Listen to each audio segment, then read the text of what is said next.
विजयदशमी पर जहां पूरे देश में बुराई के प्रतीक रावण का दहन किया जाता है, तो वहीं पर मध्य प्रदेश के इंदौर में एक स्थान ऐसा भी है जहां पर विजयदशमी के अवसर पर दशानंद रावण की विशेष पूजा और अर्चना की जाती है। इस दिन यहां पर गोहर परिवार के द्वारा सुबह से ही हवन पूजन किया जाता है और कन्याओं को पूजन कर यहां पर खीर प्रसाद का भी वितरण किया जाता है। इंदौर के परदेशीपुरा में स्थित गोहर नगर में विगत 2010 से गोहर परिवार के द्वारा विजयदशमी के दिन लंकापति रावण की पूजा की जाती है। 2010 से रावण भक्त महेश गोहर के द्वारा अपने निवास पर लंकापति रावण के मंदिर का उनके द्वारा निर्माण करवाया गया था, जहां पर उसी दिन से यह गोहर परिवार के द्वारा दशानंद रावण की नित्य दिन पूजा और अर्चना की जा रही है। वहीं पर विजयदशमी पर जहां पर रावण का दहन होता है, वहीं पर सुबह से ही गोहर परिवार के द्वारा रावण की विशेष पूजा अर्चना इस दौरान की जाती है, जिसमें रावण दहन और कन्या पूजन विशेष होता है। बताया जाता है कि यह इंदौर का क्षेत्र का एक ऐसा मंदिर है जहां पर दूर दूर से लोग रावण के दर्शन करने के लिए आते हैं। मंदिर के संस्थापक महेश गोहर ने यहां पर जानकारी देते हुए बताया कि रावण एक विद्वान ब्राह्मण थे, उनके अंदर कोई बुराई कुरीतियां नहीं थी।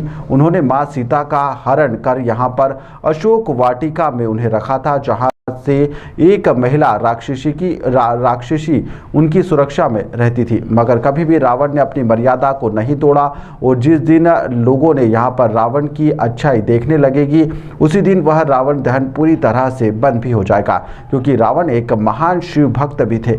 इसके साथ ही यहाँ पर कांग्रेस के पूर्व मंत्री और पूर्व सांसद राजमणि पटेल आज महेश गोहर के निवास पर पहुंचे, जहाँ पर लंकेश्वर रावण के मंदिर के दर्शन करने के लिए वह पहुंचे, जहाँ पर उन्होंने मीडिया से चर्चा करते हुए कहा कि हमें हर किसी के अंदर अच्छाइयों को भी पहचानने की आवश्यकता है, क्योंकि आज जिस तरीके से देश में दुराचार और दुष्कर्म बढ़ते जा रहे हैं, ऐसे में हमें दशानंद रावण की अच्छाइयों को ग्रहण कर कर अपने मन में स्थापित उन्हें करना चाहिए, ताकि एक विकसित देश हो और देश की बच्ची और महिलाएं इसमें सुरक्षित रह सके। इसके अलावा राजमणि पटेल ने महेश गोहर की जमकर तारीफ करते हुए कहा कि विगत कई वर्षों से महेश गोहर का परिवार दशानंद रावण की सेवा करता आ रहा है, जो कि काबिले तारीफ भी है। हाँ, इंदौर में तो एकमात्र ये मंदिर है जहाँ रावण की पूजा अर्चना होती है। वैसे प्रदेश में विदिशा में भी है, जबलपुर में भी है, उज्जैन में भी है और मंदसौर में भी 10 गिर दशानंद रावण के मंदिर हैं, जहाँ नित्य प्रतिदिन पूजा होती है।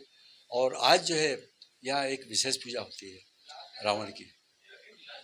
किस तरीके की पूजा होती है? यहाँ पूजन अर्चना होता है, यज्ञ होता है और कन्याओं के यहाँ पैर पूजते हैं और कन्याओं को खीर खांड का भोजन हम कराते हैं। आज जैसे रावण दहन किया जाता है, वहाँ पर आज मंदिर में पूजा होगा, क्योंकि रावण की बुराइयों को प्रतीक बताते हैं, जबकि जो विद्वान ब्राह्मण थे उसको लेकर कुछ नहीं कहा जाता। तो आप क्या कहेंगे, क्योंकि आप इतने सालों से इनकी पूजा सेवा कर रहे हैं? अपनी अपनी सोच है लोगों की, चूँकि 10 गिर दशानंद रावण जो है शिव के 10वें अवतारी हैं और शिव के 10वें अवतारी रावण जो हैं उनमें कोई बुराई का प्रतीक नहीं, कुछ भी नहीं था।